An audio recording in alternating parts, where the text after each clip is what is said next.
Praise Lord, praise Lord, praise Lord.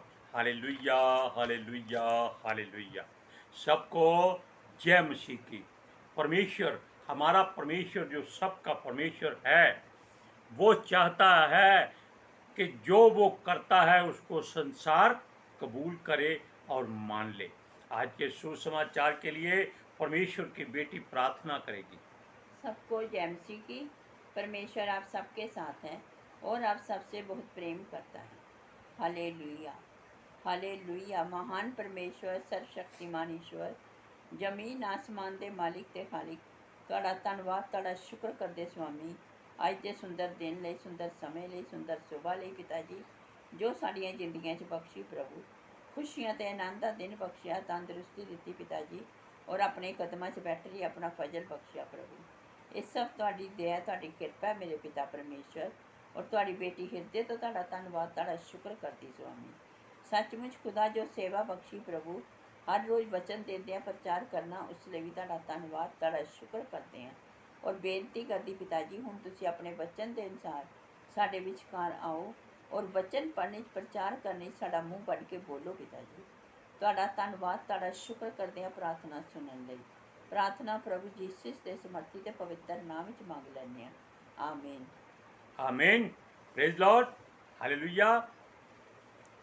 पिता परमेश्वर यहोवा जो सृष्टि का सृजनहार है, आकाश और पृथ्वी का बनाने वाला, अकेला ही हमारा परमेश्वर है, जिसने आकाश को अपने बहुबल से हमारे ऊपर तान दिया। हालेलुया। अब देखिए, जैसे पिता हुक्म देता वैसे ही उसका पुत्र यीशु, जिसको इमैनुअल का नाम दिया गया था यहोवा की ओर से, जिसका अर्थ है कि परमेश्वर हमारे साथ है। हालेलुया। और उसे पूरा करता भी है, और जो वो कहता है उसी बात को वो करता है। यानी कि पिता परमेश्वर यहोवा जो बात अपने प्रिय पुत्र यीशु से कहता है, यीशु वही करता है। आजकल कोई नहीं करता। पास्टर जी कहते हैं कि ताली बजाओ, लोग हाथ उठाकर दुआ शुरू कर देते हैं। पास्टर जी कहते हैं हाथ उठाओ, तो सब ताली बजा बजा के जोर जोर से पास्टर जी की आवाज नहीं सुनते। हालेलुया। क्यों नहीं सुनते? वो समझते हैं कि ताली बजाने से पवित्र आत्मा जी का अभिषेक बढ़ जाता है, जबकि बाप बेटा रूप पाक के वसीले से जो हम पर पास्टर जी या जो उनका हमारा चरवाहा है, या हमारा अगुआ है, या जिसको ब्रदर जी कहते हैं, अगर हम उसका ही हुक्म नहीं मानते तो और क्या करेंगे? वो कहते हैं समय पर चर्च में आओ, लोग 10 बजे की बजाय 12 बजे आते हैं। वो कहते हैं जो पहले आएगा वो आगे बैठेगा, लेकिन क्या होता है, जो अमीरों के लोग होते हैं, यानी कि धनियों के परिवारों से होते हैं, वे ये बात नहीं सुनते। वो जाकर वहीं जाकर बैठते हैं कि ये हमारी जगह है, हम यहीं बैठेंगे। हालेलुया। छोटी सी बात आपको बताते हैं।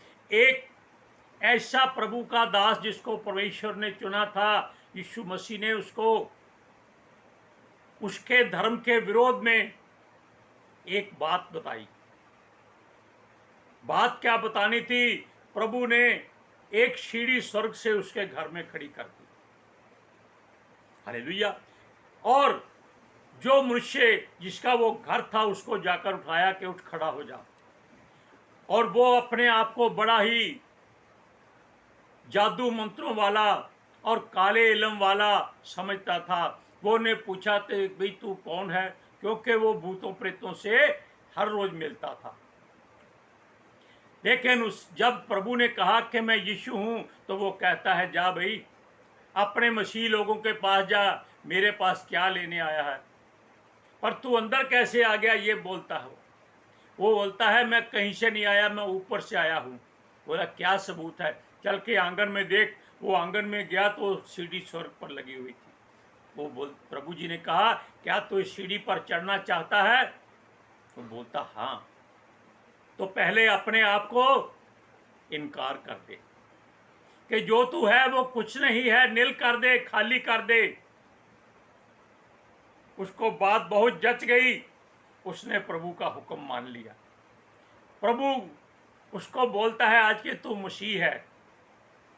हालेलुया। तब वो अपने तरीके के अनुसार एक दिन चर्च गया। चर्च में लोग बैठे हुए थे, कुर्सियां लगी हुई थी। वो सबसे आगे जाकर बैठ गया कि मैं भी प्रभु यीशु मसीह से मिला हूं, मैं सबसे आगे बैठूंगा। तो वहां के आने वाले लोगों ने उसको बारी बारी से पीछे कर दिया, ये हमारी कुर्सी है, ये हमारी कुर्सी है। अंत में ऐसा हुआ कि वो दरवाजे के बाहर आ गया। उसने प्रभु से कहा, प्रभु इन्होंने तेरे घर से मुझे बाहर निकाल दिया है। प्रभु कहते हैं अभी मेरा घर ये नहीं है, मेरा घर तू है। अगर मेरा घर अंदर होता तो मैं भी अंदर होता, मैं भी बाहर ही खड़ा हूं। हालेलुया। इसी तरह ये लोग प्रभु की बात को क्या समझेंगे जो अपने पास्टर की बात नहीं सुनते।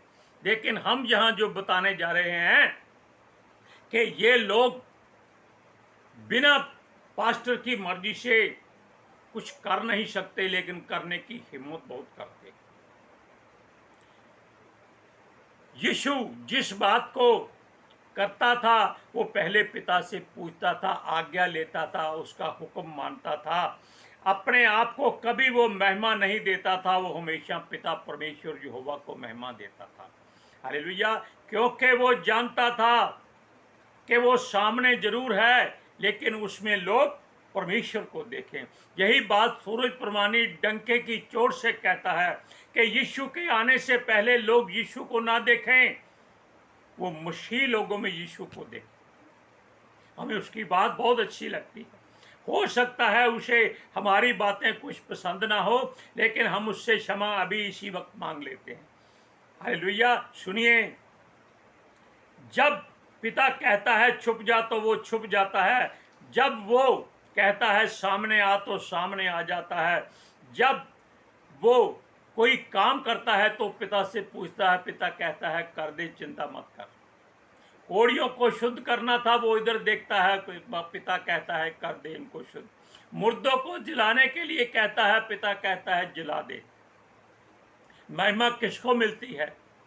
वैसे तो जो सामने है लोग उसकी प्रशंसा करते हैं, लेकिन यशाया कहता है इन लोगों की आंखें बंद हैं, कान भारी हैं, ये कुछ समझ नहीं सकते। सुनिए, यह बात परमेश्वर उसे मनुष्यों के द्वारा भी कहला देता था।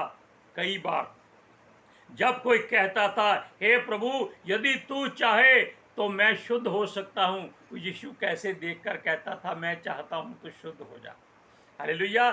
तब पिता उसे इशारा कर देता था कि ये काम कर दो, क्योंकि लोग चिन्ह चमत्कार अचंबे और ऐसी ऐसी बातें चाहते थे जो उनको आंखों से दिखाई देती हो। हालेलुया। उसे अपना प्रभु तभी मानेंगे जब वो ऐसे काम करेगा। तब यीशु भी कह देता मैं चाहता हूँ उसके लिए जो मांगता है हो जाए, और वो पिता के जरिए हो, मनुष्य जैसा भी हो उस पर परमेश्वर की दया है, ये प्रभु कहता है। अच्छा हो बुरा हो, प्रभु दोनों को एक जैसी धूप देता है, एक जैसी छाया देता है, एक जैसा भोजन देता है, यानी कि हर वस्तु वो बराबर देता है। सुनिए, और ये बातें आज भी होती हैं। विश्वास करना पड़ेगा या चुप रहना पड़ेगा, ये लोगों के ऊपर निर्भर करता है। और लोग तो इज्जत और मृत्यु से डरते थे और खुलकर यीशु का साथ नहीं देते थे। उस समय की बात, वो कहते थे कि यीशु की महिमा करेंगे, उसके वचनों पर चलेंगे, लेकिन किसी के सामने नहीं, अपने घर में या हृदय में करेंगे। और यीशु मसीह हृदय और गुर्दे की हर बात को जान लेता था। हालेलुया। अब सुनिए, वो प्रकट में तो यीशु से हृदय की गहराई से मिलने की इच्छा रखते थे, लेकिन लोगों से, फरीसियों से डरते थे, इसलिए उसकी तारीफ उसके लोगों के सामने नहीं करते थे। ये यहूदियों की बात करते हैं, क्योंकि शरीफ और घनी यानी कि जो धनी लोग थे वो ऐसे थे जैसे बदमाशों का राज्य कर, क्योंकि वो जो चाहते थे वही करवाते थे। वो किसी की बात नहीं सुनते थे, वो परमेश्वर से ज़्यादा अपनी महिमा चाहते थे। हालेलुया। वो चाहते थे कि उस मनुष्य पर निगाह रखो जो यीशु के पीछे चलता है। हालेलुया। जिसे यीशु पर विश्वास किया है, भरोसा किया है, वो उसे बहुत ज़्यादा लज्जित करना चाहते थे, शर्मिंदा करना चाहते थे। वचन को पढ़िए, यूहन्ना की अंजील 12वां अध्याय उसका 42वां वचन, एक कोई वचन। तो भी अधिकारियों में से बहुतों ने उन पर विश्वास किया, परंतु फरीसियों के कारण प्रकट में नहीं जानते थे, कहीं ऐसा ना हो कि वह आराधनालय में से निकाले जाएं। क्योंकि उनका रोब चलता था फरीसियों का, या बड़े बड़े यहूदियों का, या धनी लोगों का, अमीरों का। वो क्या करते थे, जो यीशु की तारीफ करता था उसको बाहर कर देते, उसको आने नहीं देते, क्योंकि उनके पास क्या थे, सिपाही थे। जैसे आजकल बाउंसर हैं। सुनिए, आजकल तो धार्मिक स्थान जो धर्म स्थल कहलाते हैं, जहाँ पर हर मजहब, हर धर्म अपने हिसाब से पूजा पाठ या कुछ भी करते हैं, वो उनकी अपनी मर्जी है। ये सबसे ज़्यादा जात पात, ऊंच नीच, भेदभाव, गरीब अमीर को परख कर ही बात करते हैं। बड़े बड़े धार्मिक स्थानों में किसी भी ऐसे मनुष्य को नहीं जाने दिया जाता जो उच्च जाति का नहीं हो। आप जानते हैं कि हमारे राष्ट्रपति जो पता नहीं किस जात से थे, वो मंदिर में माथा टेकने गए, उनको भीतर नहीं जाने दिया। हमारी इस समय की महामहिम राष्ट्रपति जो स्त्री हैं, लेडी हैं, उनको भी मंदिर में जाने नहीं दिया। क्यों? क्योंकि वो मसीह धर्म को मानने वाली। वो कहते हैं ऐसे लोगों के भीतर आने से उनका पवित्र स्थान अशुद्ध हो जाता है, जबकि उनके मन कितने अशुद्ध हैं इस बात से आप जान सकते हैं। सुनिए, ये ज़्यादा से ज़्यादा उन्हीं लोगों को तरजीह देते हैं जो इनको ज़्यादा दान देते हैं, या ज़्यादा लेट कर इनकी महिमा करते हैं कि भाई पुजारी जी, संत जी, आपके अलावा प्रभु की महिमा कहीं नहीं होती। तो वो भी फूल कर इतना बड़ा पेट निकाल कर हो करते। सुनिए, बड़े मंदिरों में, बड़े धार्मिक स्थलों में, या बड़े बड़े पूजा स्थानों में गरीब को बहुत कम महिमा देते हैं। अमीर को इसलिए देते हैं कि वो जब आता है तो उसके साथ हजारों लोग आते हैं, उनके साथ चंदा बहुत आता है। ये चर्च वाली बात भी एक ही है, सब जगह की हम बात करते हैं, हम किसी अलग बात नहीं करते।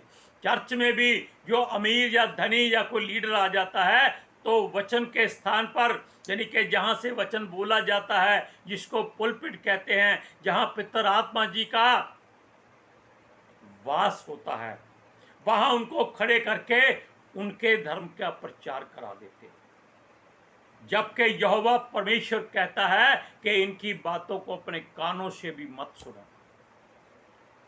हालेलुया। सुनिए, ये लोग अपनी मर्जी करते हैं, लेकिन जो छोटी जाति के लोग हैं, जिनको बड़े धर्म के लोग अंदर नहीं जाने देते, वो अपना ईश्वर, अपना देवता खड़ा कर देते हैं, और वो अमीरों को कहते हैं आओ। क्यों आओ? ताकि उनको मालूम हो जाए कि हमारा परमेश्वर, हमारा रब, हमारा ईश्वर, हमारा देवता सबसे बड़ा है, और हो सकता है उनको भी वो अच्छा दान दे जाए। सुनिए, यशाया की बात हमने कही है कि इन लोगों की आंखें बंद हैं, इनके कान भारी हैं, ये सुन नहीं सकते। जाति जाति के लोग दूसरी जाति के लोगों को नीचा दिखाने की कोशिश करते हैं, और अपने स्थलों में, धर्म स्थानों में केवल अपनी मर्जी के लोगों को आने देते हैं। आपको हम पहले वचन पढ़कर सुनाते हैं, यूहन्ना की इंजील 12वां अध्याय उसकी 43-43वां वचन। क्योंकि मनुष्यों की ओर से प्रशंसा उनकी परमेश्वर की ओर से प्रशंसा की अपेक्षा अधिक प्रिय लगती है। देखा आपने, हमारा परमेश्वर यहोवा पवित्र आत्मा जी के द्वारा संसार की हर बात को अपने पवित्र शास्त्र में जाहिर कर देता है, कुछ भी छुपाता नहीं है। अच्छी हो बुरी हो ये लोगों की बात है, उसके लिए सब कुछ बराबर है। हालेलुया। अब सुनिए, ये लोग जो ठेकेदार बनते हैं ये देवताओं और ईश्वरों को अपनी मर्जी से स्थापित करते हैं, लेकिन ये उनसे ज्यादा अपनी महिमा कराते हैं। अगर आप जाकर किसी धार्मिक स्थान में केवल ऊपर वाले की प्रशंसा करते रहें तो वो क्या कहेंगे मालूम है? चलो चलो आगे चलो, रास्ता खाली करो। क्यों? क्योंकि जो बैठा हुआ है उसको आपने पूछा ही नहीं है। वो पता क्या कहते हैं? भाई हम यहाँ हैं इसलिए वो हमारा देवता या ईश्वर वो यहाँ है। अगर हम यहाँ नहीं होते तो वो भी यहाँ नहीं होता। तो महिमा किसको मिली? मनुष्य को। तो वचन में लिखा है, भजन संहिता में, कि मनुष्य पर कभी भरोसा नहीं करना। मनुष्य की भी मृत्यु हो जाएगी, चाहे वो प्रधान हो, चाहे वो राजा हो, चाहे वो कुछ भी हो, उसकी भी दूसरों की तरह मृत्यु होगी, उसका भी जिस्म मिट्टी में मिल जाएगा। हालेलुया। अब सुनिए, हर नियम हर व्यवस्था ये खुद तैयार करते हैं कि ये ईश्वर है इसके लिए ये नियम है, ये देवता है इसके लिए ये नियम है, और सबके अलग अलग नियम हैं। आप जानते हैं 33,3333 पता नहीं कितने करोड़ ईश्वर धरती पर हैं, और सबसे ज्यादा यानी कि 90% हिंदुस्तान में है। हालेलुया। उतनी यहां जनता नहीं है जितने हमारे देवता हैं। वो बेचारे खुद बहुत दुखी हैं इनसे। क्यों? ये उनको तो खिलाते नहीं हैं, ये खुद करते हैं, खुद खाते हैं, अपना घर भरते, उनके नाम से लेते हैं। चर्चों में ऐसा ही होना शुरू हो गया है। वो बेचारा सूरज प्रमाणी हर बात को डंके की चोट पर कहता है, लेकिन ये लोग अपने कानों पर जूं नहीं खटकने देते। हालेलुया। और वो कहता है कि देखो यीशु मसीह बहुत नजदीक है। वो केवल आपके घर के बाहर कुंडी खड़काना चाहता है, लेकिन वो रुका हुआ है कि शायद आप लोग अपने आप को छोड़कर उसकी इंतजार में बैठे हुए रहे। आप वचन को कई बार पढ़ा होगा कि धन्य है वो दास जो अपने स्वामी के आने की इंतजार में जागता रहता है, और श्रापित है वो दास जो कहता है कि स्वामी को आने में देर है, अब जो खाना पीना है ऐश करो, मदरा पियो, लोगों को पीटो। क्यों? कोई कुछ नहीं बोल सकता, वो बड़े स्वामी का नौकर है। हालेलुया। अब देखिए, पहले ये सब कुछ ऐसे ही होता था, हर किसी की मानना जरूरी हो जाता था। तब जाति जाति को अलग अलग तरीके से देखा जाता था। लेकिन उस समय एक बात जो जाति पाति का आज रूल चलता है वो इतना नहीं था। उनके धार्मिक स्थान में कोई भी आ जा सकता था, कोई रोक टोक नहीं थी। आप जानते हैं कि वहां पर कोढ़ी, लंगड़े, लूले, अंधे, काने दरवाजे पर बैठकर भीख मांगा करते थे, और जब वो यीशु के द्वारा चंगे हो जाते तो वो उछल उछल कर मंदिर में जाते, उनको कोई रोकता नहीं था। हालेलुया। सुनिए, ये लोग अपनी महिमा को ज्यादा पसंद करते हैं। उनको ईश्वर या देवताओं से कोई लेन देन नहीं है, कोई उनका डर भेद नहीं है। ये लोग उनकी अनदेखी करते हैं, तब भी करते थे। तब वो अपने धर्म स्थानों में केवल अपनी मर्जी चलाते थे। इसको कहते हैं दादागिरी करना। हालेलुया। ये लोग खुद कोई काम नहीं करते थे। ये सब लोगों से काम कराते थे। हालेलुया। और ये दूसरों को ऐसा काम करने रोकते थे, क्योंकि ये शब्द के दिन तो ज़्यादा महिमा देते थे, उसका डर लोगों के बीच में ज़्यादा रखते थे। ये खुद सब काम करते थे शब्द के दिन, लेकिन जो दूसरे करते थे उनको ये टोक देते थे कि तूने ये पाप किया है, इतना चढ़ावा चढ़ा दे। जब ये खुद करते थे, ये कहते थे हमें अधिकार है कि हम ये काम कर सकते हैं। हालेलुया। ये अपने आप को रब्बी अर्थात गुरु कहलाना ज़्यादा पसंद करते थे। हम वचनों को दोनों को एक बार फिर से पढ़कर सुनाते हैं। यूहन्ना की इंजील 12 अध्याय उसका 42 और 43वां वचन। तो भी अधिकारियों में से बहुतों ने उस पर विश्वास किया, परंतु फरीसियों के कारण प्रकट में नहीं मानते थे, कहीं ऐसा न हो कि वे आराधनालय में से निकाले जाएं, क्योंकि मनुष्यों की ओर से प्रशंसा उनकी परमेश्वर की ओर की प्रशंसा की अपेक्षा अधिक प्रिय लगती थी। अब आप इन वचनों को अपने हृदय पर लिख लीजिए, जैसे वचन में लिखा है कि अपने हृदय पे लिखो कि दौड़ने वाला भी पढ़ सके कि ये परमेश्वर का खास बच्चा है। आज के सुसमाचार के लिए परमेश्वर की बेटी प्रार्थना करेगी। Hallelujah. Thank you Jesus, thank you Lord, thank you पिता आत्मा जी। ਤੁਹਾਡਾ ਧੰਨਵਾਦ, ਤੁਹਾਡਾ ਸ਼ੁਕਰ ਕਰਦੇ ਸੁਆਮੀ, ਸਾਡੇ ਵਿਚਕਾਰ ਆਉਣ ਲਈ, ਵਚਨ ਪੜ੍ਹਨੇ 'ਚ, ਪ੍ਰਚਾਰ ਕਰਨੇ 'ਚ, ਸਾਡਾ ਮੂੰਹ ਬਣ ਕੇ ਬੋਲਣ ਲਈ ਪਿਤਾ ਜੀ। ਤੁਹਾਡੀ ਬੇਟੀ ਹਿਰਦੇ ਤੋਂ ਤੁਹਾਡਾ ਧੰਨਵਾਦ, ਤੁਹਾਡਾ ਸ਼ੁਕਰ ਕਰਦੀ ਸੁਆਮੀ। ਸੱਚਮੁੱਚ ਖੁਦਾ ਤੁਹਾਡਾ ਦਿੱਤਾ ਵਚਨ ਤੁਹਾਡੀ ਇੱਛਾ ਦੇ ਮੁਤਾबिक ਮੇਰੇ ਪਿਤਾ ਪਰਮੇਸ਼ਵਰ ਦੁਨੀਆ ਦੀ ਛੋਟ ਤੱਕ ਪਹੁੰਚੇ, ਲੋਕ ਸੁਣਨ ਔਰ ਸੱਚਾਈ ਨੂੰ ਜਾਣਨ ਔਰ ਸੱਚਾਈ ਉਹਨਾਂ ਨੂੰ ਆਜ਼ਾਦ ਕਰੇ ਪਿਤਾ ਜੀ। ਮੈਂ ਤੁਹਾਡਾ ਧੰਨਵਾਦ, ਤੁਹਾਡਾ ਸ਼ੁਕਰ ਕਰਦੀ ਹਾਂ ਸੁਆਮੀ। ਔਰ ਤੁਹਾਡੇ ਬੱਚੇ ਹਮੇਸ਼ਾ ਤੁਹਾਡੀ ਸ਼ਾਂਤੀ ਔਰ ਤੁਹਾਡੇ ਅਨੁਗ੍ਰਹਿ ਵਿੱਚ ਬਣੇ ਰਹਿਣ। ਆਮੀਨ। आमीन। Praise Lord. हालेलुया। सबको जय मसीह की। जय मसीह की।